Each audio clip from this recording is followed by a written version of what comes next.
Welcome to Gamepinions, episode 6. I'm your host, Calvin, and today we're going to be having a somewhat short episode of Gamepinions. Episode 6, though, I wanted to just kind of start off by saying that this is a really special episode for me, really for multiple reasons, but I'll focus on just two of them. The first one being that this is going to be our first episode that we put out on YouTube that will be going into the feed of subscribers. We do have a few subscribers. We got them after the last episode. The last episode was the most successful in terms of downloads on iTunes thus far. It's also the most viewed YouTube video that we have out on this channel right now. So there were some comments on it. I got some feedback. I'm just super excited about the whole thing because I think it's awesome that people found the content and that people are, listening in, and it seems like they enjoyed it quite a bit. So that's definitely a big confidence booster. And I also just wanted to thank everyone that, provided feedback and provided comments. It definitely meant a lot to me. I'm super pumped up to continue to make content for you guys, and hopefully you guys stay interested, and hopefully, the show gets better and all of that. So I'm looking forward to continuously growing the channel in terms of content, and try to bring the best content I possibly can to you guys. But I'm super thankful for the subscriptions and the kind words. And I want to just hop on into the next reason why this is significant. And this one's kind of a weird reason, but way back, I started a podcast that wasn't even actually a podcast, and it only lasted to episode 5. Like, this podcast wasn't even on iTunes. It wasn't even on anything besides YouTube. I didn't really understand how to do the whole RSS feed and all that stuff. It's actually really not that difficult, but I didn't really understand how to do that. So it was really just a YouTube only podcast. It only lasted 5 episodes, and it was really not good at all. I just really wasn't on the level I think that I am now in terms of just comfort. Like, even now, I think I've talked about this in, the first prologue episode. Even now, it's like I don't feel like 1,000% comfortable, but I'm definitely getting there. I definitely feel way more comfortable, each episode, and definitely way more comfortable than I did back then. And that in itself is kind of a confidence booster, because you feel like, hey, I can actually start to create things that I'm getting happier about. And I will say that, I've listened back to these episodes. I was at work, so it was on a weekend, and it's really dead on the weekends.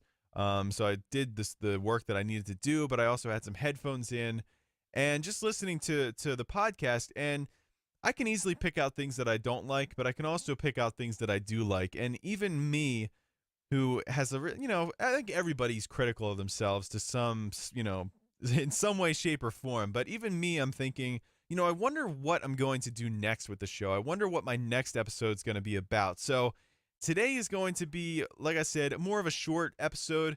Episode 6, though, I've gotten further than I did last time, and that to me is definitely a milestone to be excited about. I want to get into the topics today, though, because there are some topics, and there's one that I'm going to briefly touch upon that I'd like to expand upon maybe in the next episode or the episode after that. I am going on vacation next week. I did pick up a laptop, though, because right now I've just been rocking the desktop and a tablet.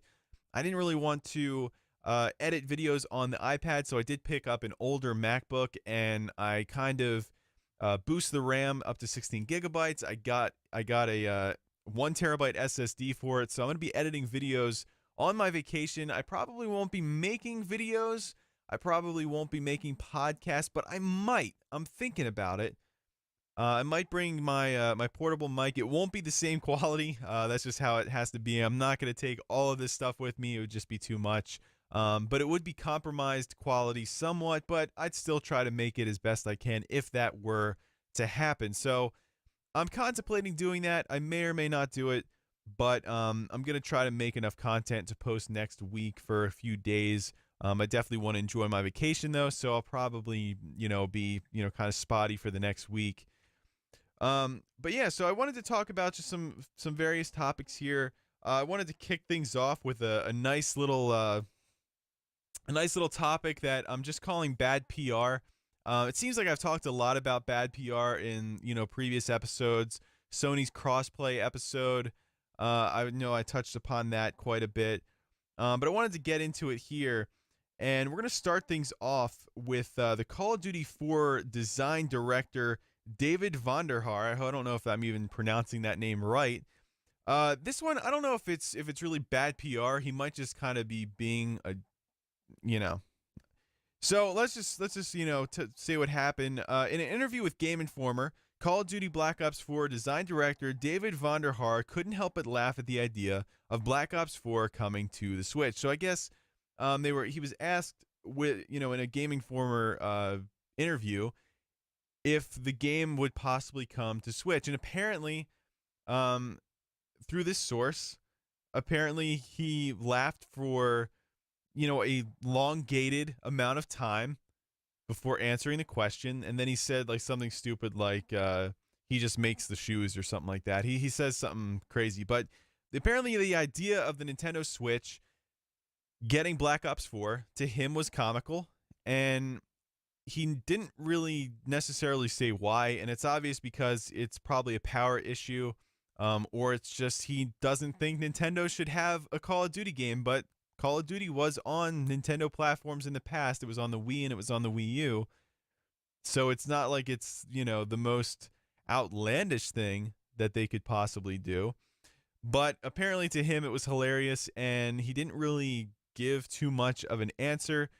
And to me, this isn't necessarily bad PR, because it's not like people that own the other systems are going to be like, hey, because you said that about Switch, I'm not going to buy this on my platform. No, it just kind of seems like him being a dick to people that might potentially want his product on their system. I mean, there's Switch-only owners. I mean, I personally wouldn't want to just be a Switch-only owner, but I know that there's Switch-only owners out there, and they're probably hoping for a first-person shooter to come out on the system.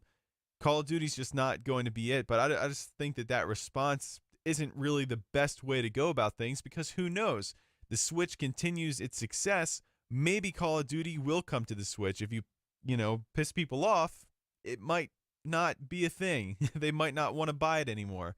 So, not really super bad PR. I kind of just wanted to throw that in there because I just thought that it wasn't really distasteful. It's not like I'm offended or anything. I mean, like I said, I have all these systems. It's not like, I'm offended that they are saying that about Switch. I just think that it was kind of uncalled for that he reacted that way, and it's kind of awkward. At least I would think it was kind of awkward. So, yeah, I'm not really sure what to make of that. So Black Ops 4 most likely not going to come to Switch, even though there was rumors back and forth, and then it was kind of shot down, and then more rumors, and it's probably just not going to happen.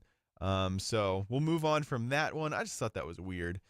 Now our second bad PR is going to be a Sony CEO, Kenshiro Yoshida. He took over for Kaz, I think, last year. I think it was. Might have been last year.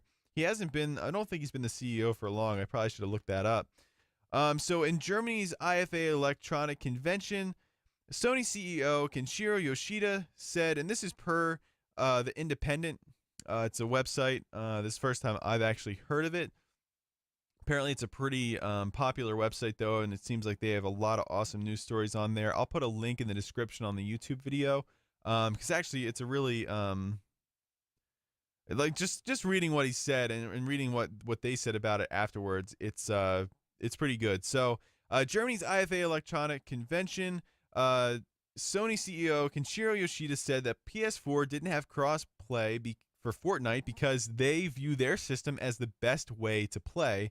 On cross-platform, our way of thinking is always that PlayStation is the best place to play. He did go on and say other things, but it just seems like really bad PR continues, and it seems like there's like kind of a miscommunication there, because I believe we went back and revisited that topic where someone from Sony basically said that they're trying to look for a solution and they're confident they'll find one. So the fact that they are talking about this in this way and it's a CEO, I feel like there's a slight disconnect there on this whole crossplay topic. I feel like they haven't had a company-wide discussion on what to do for this situation. I think that's a little bit concerning to me.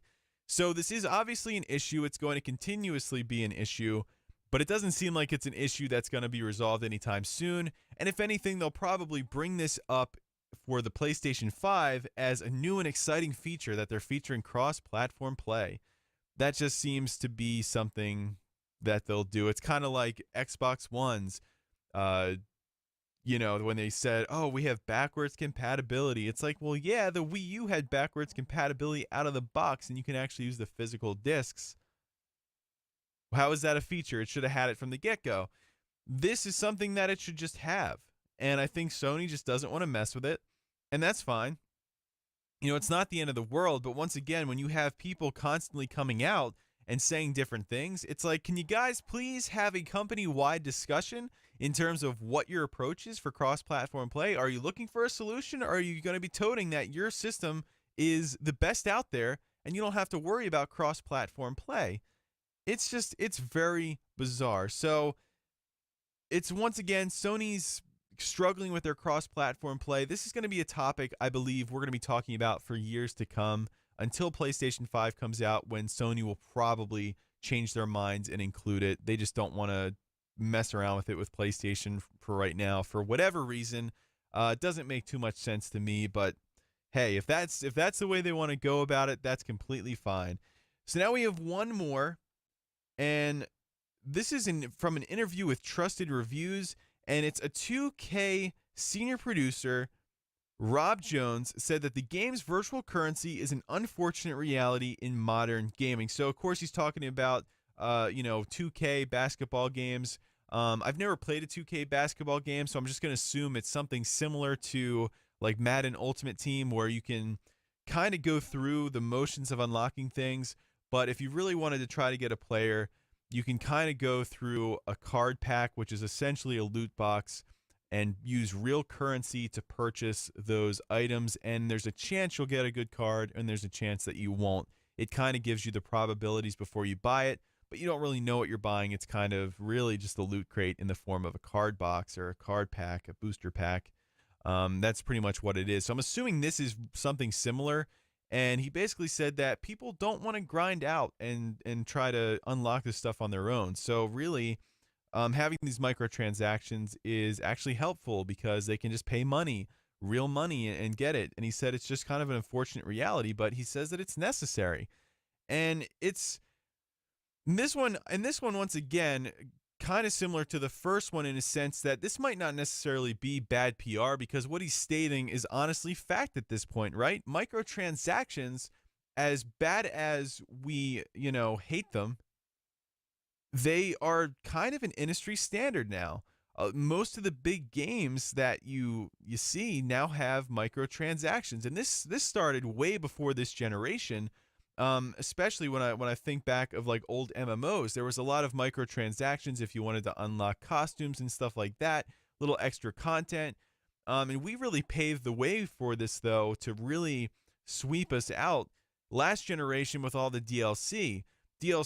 I mean, obviously there's a lot of content. You're deciding to pay extra for that content, but realistically, given how advanced these consoles are, and the consoles were back then, all of that content could have been included in the original game, but they just decided, hey, we will put out a product and then we'll release DLC. And as time went on, they were more malicious with this process. And now we don't really see as much DLC now in terms of like big DLC, packs. At least last few years, I haven't really seen a ton of that going around. but it's more so now just microtransactions. You pay for smaller items with real money, and it just kind of adds up over time. I mean, Rocket League's guilty of it too.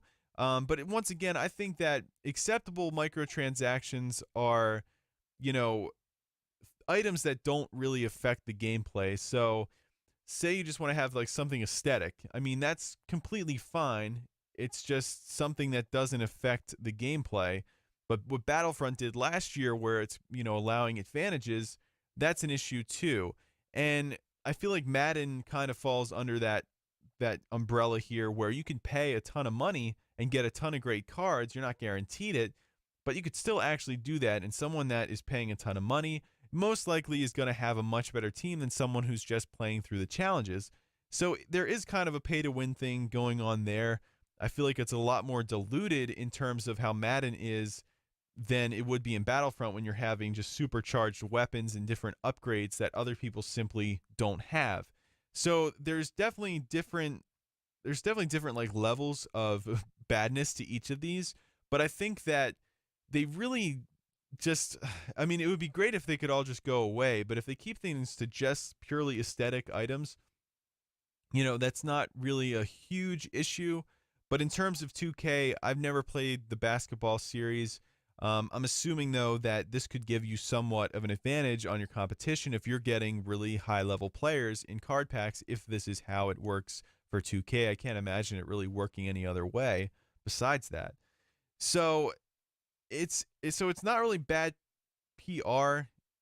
Once again, it's one of those situations where it sounds really bad because microtransactions have a really bad stigma around them for good reason. They're a lot of times really predatorial, and it's just a bad way, a bad trend where gaming is kind of heading, and it's going to be for a long time. And really, the only games that don't have a ton of microtransactions are a lot of the smaller indie games. Some Nintendo games don't have microtransactions, but really, I mean, we helped pave the way for this last generation with the DLC, and even aesthetic DLC, like the Elder Scrolls Oblivion horse armor. It's like, why are you paying money for an aesthetic item anyway? Like, you should be able to unlock that. Back in the old days, if you wanted cool costumes and stuff, you could just unlock them in the game, but now it's just, no, everything's microtransaction. Little Big Planet, if you wanted to buy costumes, you have to buy them with your actual money. They don't affect the gameplay. But once again, it's like you would hope that you'd be able to just unlock these in-game, and it gives you more objectives to do. It makes the game longer. It gives you more incentive to play. But now you can just buy stuff, and it's just, I mean, what are you really paying for at the end of the day? So not every game does it, obviously, but it's just really disappointing, and that's something that I think the biggest downfall of the game industry over the last decade is the emergence of these microtransactions and DLCs. And a lot of the DLC wasn't awful, though. I mean, there was, for Elder Scrolls, like, I don't mind paying an extra amount of cash for more to a story that's like just like a side area. So I mean, you had like a massive single player campaign, right? And you had massive side quests. There was just so much content in there. And if you want to sprinkle some more content, like 12 hours of content on top of that, I'll pay you some extra money for it. Like, that's not a big deal because there's already hundreds of hours of content in there. But for some games that don't have that, it's just really disappointing. And this may or may not be considered bad PR, but to me, it's just, it kind of still falls under that category because he says it's an unfortunate reality in modern gaming, but they're still going to do it. They still think it's necessary. So it's really disappointing, and the way that gaming is kind of heading in that direction, and it's just everyone wants, reaching your hands out for your wallet when you're already paying quite a bit of money for a new game. $60 is almost $100 for a game that you may or may not play for that long period of time. So it's kind of depressing. So we're going to move on to topic 3. And this is a game that I actually have not seen the trailer for yet. And this is CD Projekt Red Cyberpunk 2077. I was a big fan of The Witcher 3. I thought it was an amazing game. I thought it was excellent. They did a phenomenal job. I don't think it was like revolutionary or anything like that, But I think for that genre, which I guess I'd consider like an action RPG, if maybe I think there was, I mean, I'd consider it an action RPG. Maybe people would consider it an action adventure, but I'd consider it like an action RPG, open world, obviously. Um, but I mean, I didn't think that it like, redefined the genre. It was an excellent game, and it just like totally blew my mind when I was playing it, just because of how, intriguing it was, how the story unfolded. I just really was super into it. The combat wasn't the best in my opinion, but it was still pretty darn good, and I think it fit the game really well. So there's a lot of upsetness and dislike about the Cyberpunk 2077 being a first-person shooter instead of a third-person shooter. And I have some thoughts on this. I think that personally for me, I think I do prefer third-person shooters over first-person shooters. I used to really be into first-person shooters, and that just used to be one of my favorite genres like years ago. But I think I played so many of them that now it's just kind of like, whenever I see a first-person shooter, I kind of just turn away. I feel like everything's been done that can be done. And I just kind of was stale on it for a while, and I still kind of am in many ways. But for a lot of people that are complaining that this game is a first-person shooter and it's not a third-person shooter, I have to say that I really like that CD Projekt Red's going in a direction where they haven't really gone before.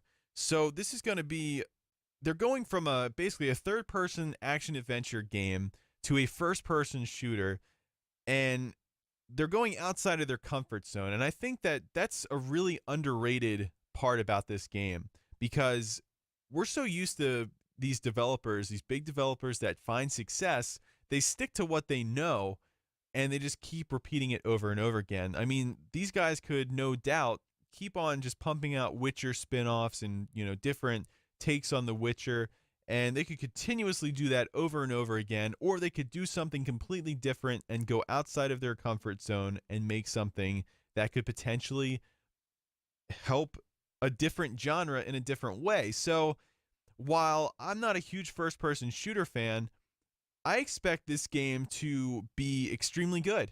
I expect them to do an amazing job, and I'm really interested to see what their take on a first-person shooter is.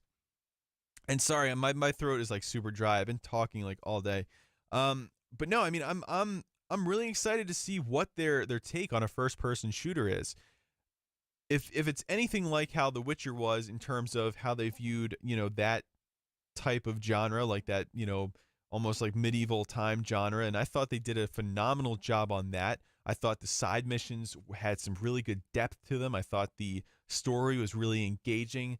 Really, the only complaint I had was the combat, but even that was serviceable. I thought it was actually better than serviceable, and I had no real gripes with that game. I thought it was a really well crafted game. This game, I think, isn't going to be any different, and I want to see their take on the first person shooter genre, because this is just it's such a strange circumstance for this company to move on from something like that and to go into something like this. So I'm actually really excited. And for another company, I might not be as excited, but these guys have a track record of excellence. They treat their customers well. Their DLC plans were phenomenal. Their DLC is known as top notch. A lot of people liked their DLC packages for The Witcher 3 better than the actual main story. So they're giving you quality content, and it's worth the money that you shell out. And this is one of the examples of good DLC. The Witcher 3 just offers awesome stuff. I believe Cyberpunk 2077 is going to be just a really awesome first-person shooter. It might not define the genre. It might not redefine the genre. But I think that if there is a company that can come out and really breathe fresh air into the first-person genre, I think that it's CD Projekt Red. I think they have some extremely high potential with this game, and I haven't even watched the trailer yet. I might watch the trailer and just think that maybe everything I just said was completely wrong. But I'm gonna hold off on watching the trailer as long as I can, because I really wanted to go into this game not knowing anything, never seeing a bit of footage for it. And I'm hoping to get to that point, because I saw the developer and I knew that, that's just what I wanted to do with it. So I trust them. I fully anticipate this game being phenomenal, and I have no worries about it being in first-person perspective. I know there's a oversaturation of first-person shooters. At least there was for a time. I think this one though is going to be a winner, and I think that if you're concerned about it and you're disappointed about it, just take a step back and realize that this is CD Projekt Red creating this game and not like Activision or Infinity Ward or anything like that. This is a brand new take on a first-person shooter from a company that has a proven track record of excellence in the gaming industry. So I'm super excited about that. So this next topic I wanted to get into was one that I wanted to talk about for probably ever since the Philip Mewson situation, and that is game reviews. And I've been thinking just like random thoughts about, and I know other people have thought this before. It's not like I'm like your first person to ever think about this, but I was thinking the other day that game review scores don't really make a whole lot of sense to me anymore. And I know that there's like numbers involved, and people are, going to probably make an argument like they have like different, different reasons for different numbers to go certain areas, and it's very confusing in my opinion. So the biggest thing that I have about game reviews is that there's two completely different games, completely different genres, trying to accomplish two completely different things, and they both get 8.8s. Like, what is an 8.8? It's not good enough for an 8.9. It's not good enough for a 9.0. It's just not, but it's not, an 8.5. It's 8.8, somewhere in the middle, which makes sense. But when two games trying to accomplish two completely different things with two completely different genres are getting the same score, how is that possible? Like, I'm sure there is a possible way. I'm sure there is. But to me, it's really strange. Like, it doesn't make a lot of sense. And then I had this whole like conversation inside my head. Like, okay, so how long is a game review accurate for? Is it always accurate or is it not? Because some people will say, oh, it's always accurate. But if you consider it always accurate and there is things in the game about graphics, about different things, wouldn't that lower the review score over time if you are sticking to your review format here? So say, Ocarina of Time, it's reviewed, it gets like a 9.9. They said the graphics are amazing. I don't know if that was a thing back then, but I'm just using this as an example. Wouldn't technology and time age that review so that review score would have to be re-reviewed at some point? Or is it just that's what it got during that time and that's what it's going to stay as? And that's probably the more likely answer. But then at that point, at what point can you not listen to a review? And it's just, I feel like game review scores kind of age a game in a certain way. Obviously, as the technology evolves, you would think that these newer games couldn't quite possibly score lower than the older games, just in terms of if the game is really good and the technology, because it's better than those other games. So I think that it's really hard for me to formulate what I want to say in terms of how I want to go about explaining this. And that's kind of been my focus. And that's one of the episodes that I want to really work on and really dive deep into what I'm feeling about these games. But I thought it was really interesting because I was thinking about this. And now I have this apparently Polygon.com. I'm pretty sure it's Polygon.com. I'm not sure. I just know Polygon. I've never actually looked at their, system there, but pretty sure it's Polygon.com. They're changing the way that they are reviewing games, and basically what they're going to do is they're going to ditch review scores, and they're just going to put a Polygon recommends badge on there.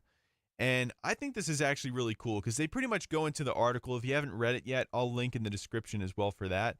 But if you haven't read it yet, it's basically they're reviewing games based around if they recommend them or not. And this gives them opportunity to not have to play the entire game. So they can review the game midway, and you don't have to have an entire review of the game. It's basically they're going to have in place a structure pretty much where they reach a certain point, or if they played enough of the game that they feel like they can honestly make a proper recommendation, then that's what they'll do. So it's not going to be based around numbers. It's going to be based around whether or not they like the game, if they've played enough of the game to recommend it to you, and all of that. And I think, honestly, That's like the most honest way of doing it, and I think it's the most effective way of doing it. And I'm pretty sure there's arguments that you could have, like, hey, numbers actually do matter. It's a good way of, scaling. But I feel like it's such an outdated way of reviewing games, and maybe I'm wrong, but it's just my opinion. It's an outdated way of reviewing games, and I think there is a need for change. I think Polygon doing this will actually affect the rest of the gaming industry, because Polygon is definitely a well-known website. They're one of the more popular websites, and they are switching over to this that I think a lot of other companies are going to do. Obviously, people like to see numbers like, oh, it's a 10 out of 10, or oh, it's a 9 out of 10, 9.5 out of 10, 9.7 out of 10. Different things that make it look cool, like on like the box, like writing that down. Oh, it got 5 stars. But this one, though, I mean, recommendations, I think it keeps the games more separate and more of unique, like on more of like a unique scale of like if you recommend it and why it's good. And I think it's more personalized to each individual game, where I feel like numbers kind of group it together in groups that it shouldn't be grouped in, and genres together in genres that it shouldn't be matched with. This to me makes a lot more sense. And I'm gonna try to refine this thought process that I have, because I mean it's confusing for me. I mean, I don't really know what I'm trying to say here. It's really difficult. But no, I mean that's something that I've been thinking about for a long time, and I've been wanting to really go after that thought and try to put it into words the best I can. So if I can't put it into words, I'm going to put it into writing. In the next podcast, I'm going to talk about these review scores a little bit more, because there was a whole bunch of other things I wanted to touch upon too. Like, I mean, if you're writing a review, isn't there some kind of, like, if you ever like written something and then months later you go back to it and just be like, I actually kind of disagree with that. I disagree with what I wrote down there. I think getting a new game and playing a new game in the moment, I think you think either not as good about it, or a lot of times better about it than the game actually is. And months later you have time to reflect, and you'll either have a nostalgic effect to it, or you'll have a negative effect to it. Just be like, what, I actually really didn't enjoy that game that much, or actually, man, I thought I didn't really enjoy that game, but I miss it. I miss playing it. It was actually a really much better game than I originally thought it was. So there's just different things like, do reviews scores really mean all that much because you're playing it right as the game comes out? Just various stuff like that, and it's just all been kind of clustered, and I'm having a hard time separating it and just making it like smooth evenly, and or spread evenly across like my brain. It's just everything's jumbled around, and I'm having a hard time really picking apart what my problem is. Like I'm thinking about these review scores. I'm just like, well, what's my problem with them? What is my factual problem with these review scores being this way? And I think I briefly explained it earlier. I just don't like how certain games are getting the same ratings. It doesn't make any sense, and how these ratings don't really reflect when you go back, even a couple of years. It feels like the numbers just don't hold up. And I feel like that's going to be a constant problem as technology evolves and as expectations grow higher. So I think there's some weird balancing issues going there. I think that Polygon, though, is on the right track with this. I like how they said that they're not necessarily going to beat all of these games, but they're going to get far enough into the game to make a recommendation and to understand the game's mechanics and all of that. I think that is excellent, and I think that's a good way to do it. I think it honestly really is. And that's kind of the way I feel about it too. And I just think that this is a good step in the right direction for them, and I hope that the rest of the gaming industry kind of creates a better way of reviewing these games, because right now I feel like it's not a bad way, the way they're doing it, but you'll notice like in comment sections it's just like, oh, well, why did Spider-Man get a 8.7? Like, everywhere else it got a 9.0 or a 9.5. I mean, and in some way though, you have to kind of agree with them, because it's like, what does that mean? What does the 8.7 mean? It's not good enough for a 9? Like, obviously it's not good enough for a 9, but it's, once again, I'll get more into this at a later date. Once again, we're a little bit late. I promise next time we will have the Twitter topic of the day. I'm so tired. Work's been crazy. Like I said, I'm going on vacation next week. I just got a new laptop. Maybe I didn't say I'm going on vacation next week, but I'm going on vacation next week. I just got a new laptop. It's not really new though. It's a really old MacBook, but I was able to kind of boost up the RAM and the SSD, and it's going to be a pretty decent editing laptop. I'm going to try to edit this podcast on there and see how it goes, and if it goes well, I'll probably record another episode of the podcast tomorrow, so that way I can post while I'm on vacation. I'll edit it up just in the nice relaxing, I can't talk anymore. The nice relaxing beach. I'll be editing a nice little video at nighttime, feeling the sea breeze come off the ocean. It's going to be amazing. So I'll definitely, get into that. And if I have time tomorrow, like I said, I'm going to try to pump out one more video for next week. This one should go up before my vacation. I'm aiming for a Friday release for both the YouTube and the iTunes. Trying to release both of them. So, oh man, it's a lot. I'm super excited for vacation though. It's just a lot of packing and everything's just kind of been just a mess recently. Work's been crazy and I'm just, man. Luckily the news hasn't been too crazy though for games, so I don't feel like I'm missing out on a whole bunch though.